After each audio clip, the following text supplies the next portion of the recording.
Now we'll discuss the rights of the wife in Islam.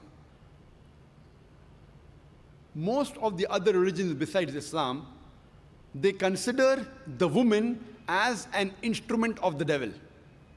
But the Quran refers to the woman as a muhsana. Muhsana in Arabic means a fortress against the devil.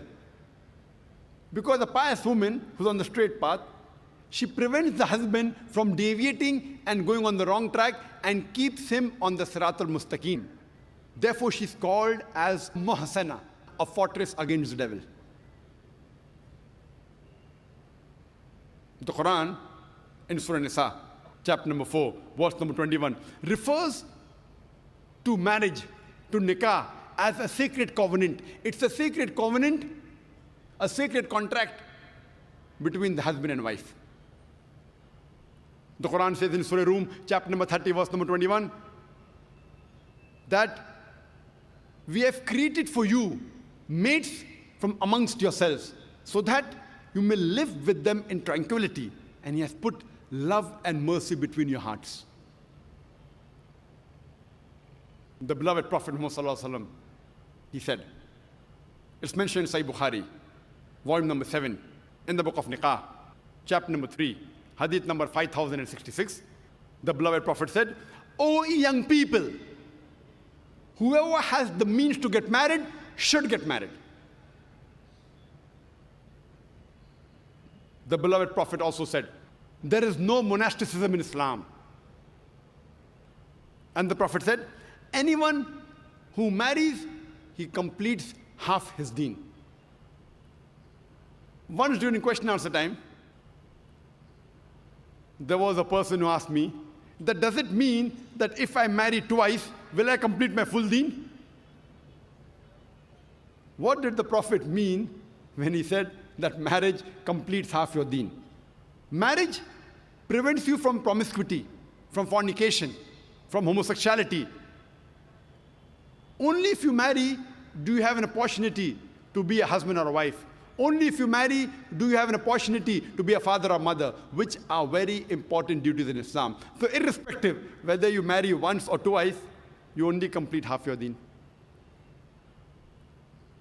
In Islam, for a marriage to solemnize, taking the permission of both would be husband and wife, the man and the woman, is equally important. The Quran says in Surah Nisa, chapter number 4, verse number 19, do not inherit the woman against their wishes.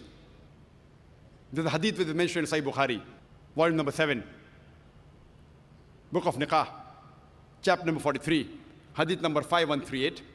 A lady by the name of Khansa bint Khadim al-Ansariya, she approached the Prophet and said that my father has married me to a person against my wishes. The Prophet, he nullified the marriage. There's another Sahih hadith which is mentioned in Ahmad ibn Hanbal, hadith number 2469, where a lady approaches the Prophet and says that my parents have forced me to marry a man against my wishes. And the Prophet said she has the option of either continuing the marriage or nullifying the marriage. There's a similar hadith mentioned in Ibn Majah, hadith number 1875. It's the same hadith. A woman approaches the Prophet and tells her that my parents have forced me to marry against my wishes. And the Prophet says, you can either continue the marriage or you can nullify the marriage. And the woman says, I continued the marriage, but I wanted the woman to know that the parents cannot force their daughters to marry someone who they don't like. The Quran says in Surah Baqarah, chapter number 2, verse number 228, that the women have rights similar to those against them on terms equitable, but the men have a degree of advantage. Based on this verse of the Quran, men and women are equal except in leadership. The Quran clearly says that the women have rights, those similar to them, on terms equitable, but the men have a degree of advantage.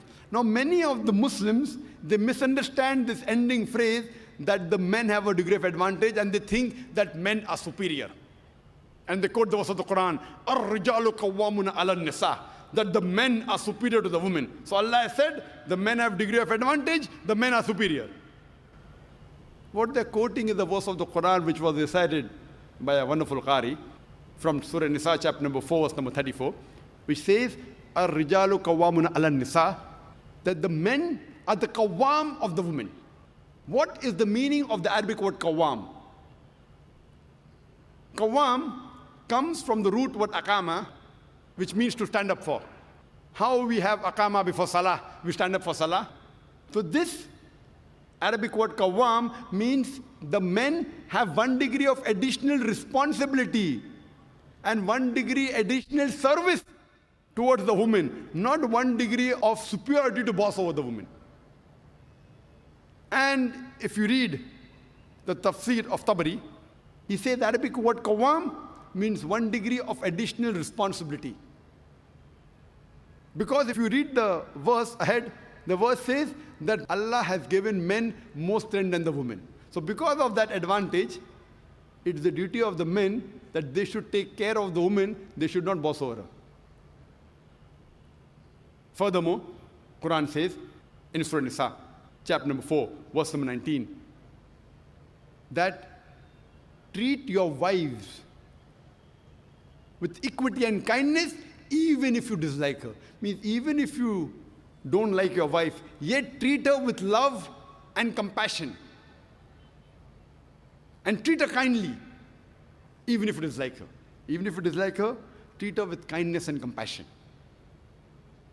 And in Islam, we do not consider calling the women as housewives. Housewives. You know, housewife, if you analyze, means she's married to the house. In Islam, we don't consider our women, they're married to the house, to be called housewives. You know, in English we have, what is their profession? Housewife.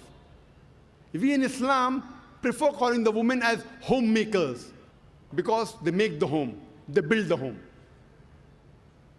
So inshallah, I believe that the ladies from now onwards, when they have to fill any form, instead of writing the profession, if they are not to write housewife, that's the English terminology.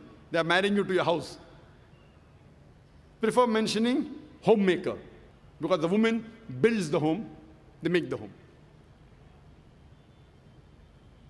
And in Islam, a woman is not married to a master to be treated like a slave. She is married to an equal, and the role is that of partnership. And Quran gives a very good phrase in Surah Baqarah, chapter number 2, verse number 187, where Almighty God says, Hunna libasul lakum wa antum libasul lahunna. That they are your garments and you are the garments. That means your wives are your garments and you are the garments of your wives. What is the role of garment? The role of the garments is to beautify, to conceal, to protect.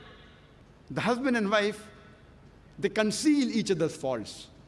They beautify each other. They help each other. It is the role of hand and glove.